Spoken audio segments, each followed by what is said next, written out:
Video guys, magluluto po ako ng pinaypay na saging at saka na yan yung mantika. So let's go.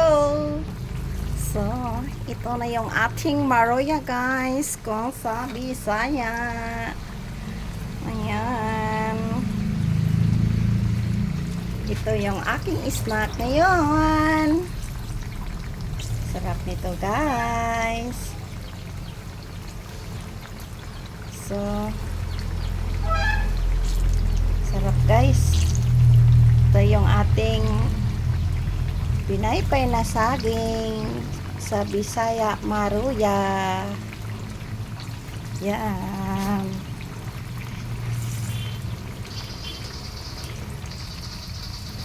Yan guys.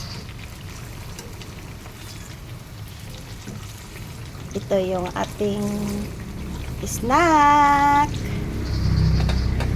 Ayan.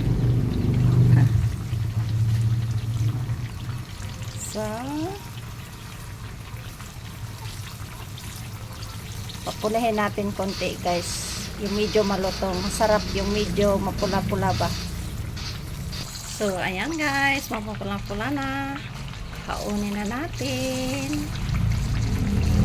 Yum, yum, yum.